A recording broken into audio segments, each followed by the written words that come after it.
bless you for being here.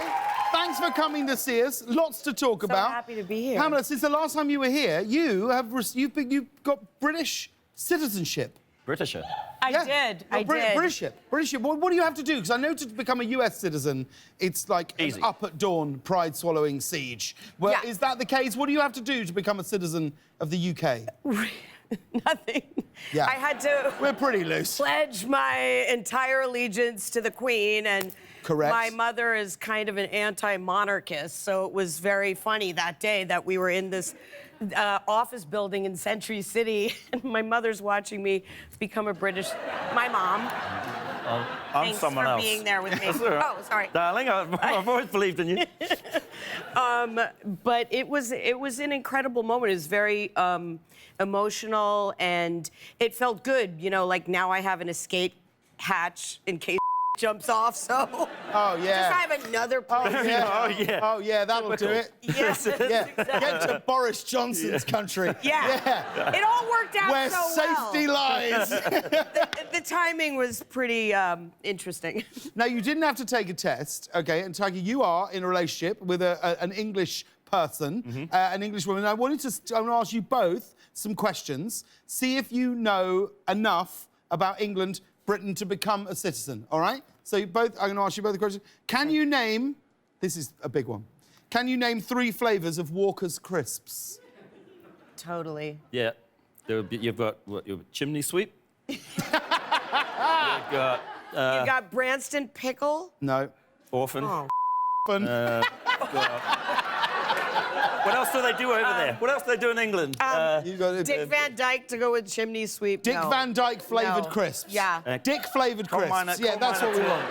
That's what we want. Give me a bag of... Wait, Bubble and Squeak. No. Oh. Coal miner turned stripper. No, OK, you failed at that. What makes up a full English breakfast? Baked beans, sausage, bacon, blood pudding, or black pudding, if you Yeah. like to call it. Eggs, any way you'd like, usually fried. Yeah. Tomato, Toast if you want mushroom. toast. Tomato, baked beans. I said baked beans. Do you know what? You're basically both British. Marmite. Congratulations, you passed the test. Well done. Now, Pamela, you did lots of sitcoms when you started out. You were also the face of a fast food commercial, and it didn't really catch on in the way that they wanted it to. Can you explain what happened with this fast food commercial? So they were like doing like catchphrases, and there was this lady, Clara Peller. Reggie, do you remember this? Where's the beef? Yes. So I course. feel like they were trying to do a Where's the beef with me. Right. And so it was me with a chicken fajita pita, and I said, I told those guys, do it with chicken. And that was like me. And so then people were like, I rode that do it with chicken wave for at least a year. And people would call to me and say, the chicken lady, do it with chicken. Yeah. We've actually do anything. got a clip of the commercial. I can't imagine why this didn't really catch on doing it with chicken. Have a Oh, look. God. Told those guys, do it with chicken. Do it with chicken. I must have told them 1,000,000 times. Do it with chicken. Next thing I knew, they were doing it with chicken. Oh, my God. I look like such we a instantly girl. both put a hand on his shoulder. Is that okay? It's OK. Now, Taika, I want to talk to you about this. Your last Thor movie Yeah. made over $850 million worldwide. There's a new one coming out this summer. Is it true that you almost didn't make it to your first Marvel interview? What happened? Okay, I was in Hawaii and I just had a birthday. I'm glad you asked this. I've been wanting to tell this story for Yeah. a long time. And I just had a birthday, and a whole lot of friends had come to visit me in Hawaii. And a bunch of them went back to New Zealand, and they took a lot of my luggage with them. I gave them some luggage. And my passport was in one of those suitcases. And not being from America, you can't travel domestically without some sort of American ID. And all I had was a New Zealand driver's license. And if you've seen one of those, it looks like it comes out of a cornflakes box. Very, very simple.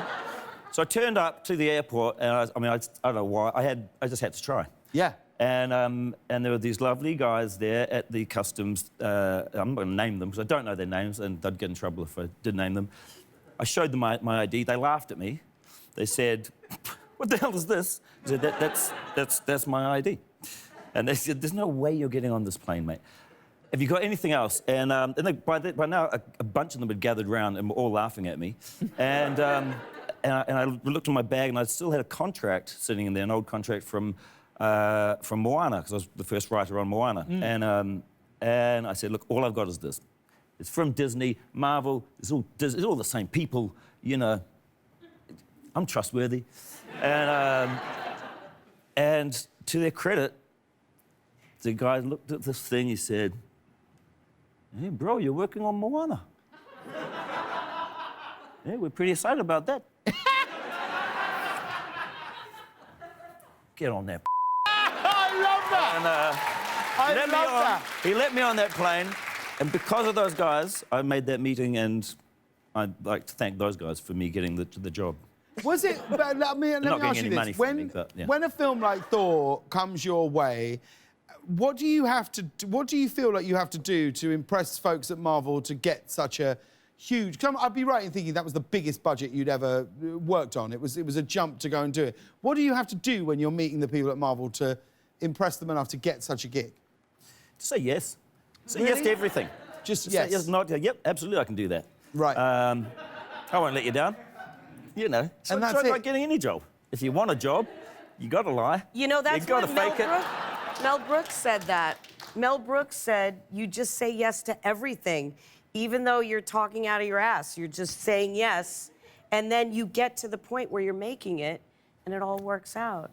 It just works out. Is that what happened with Better Things? Is that how that came about? Is that, you know, when you wrote that show, you got it up and running? I think it actually was the opposite. I had to say no to a lot of things because there were opportunities for me, you know, just as an actor, and I had to kind of shut down everything around me in order to kind of pioneer my future. And it was scary because I had to turn down real opportunities, and I'm a single mom of 3 girls, and so there was a point where I just kind of steeled myself and said no and focused on this project. And sometimes you have to do that and endure a really scary time in order to push yourself forward into the future. And now here I am in my mid-50s. I've just done a series, 5 seasons. It's a series finale, and it's an unbelievable thing. And you should be so proud of it.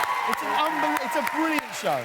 I mean, what I love about the show, it feels that so much of it is drawn on your own experience. And the clip we're about to see is actually based on something that happened in your real life. You went on the show Finding Your Roots, is that right? And you found out that you are related to someone who I would consider a national treasure. Share with us who you found out you're related to. So basically, Dr. Henry Louis Gates, who's the host of this show, he's a fantastic man. They take your DNA along with the other people who have been on the show. They put it in like the DNA spin art mobile, and they mix all the DNA together. And he said that Meryl Streep is my cousin, which I was like... I mean, you've got to be thrilled. Yeah.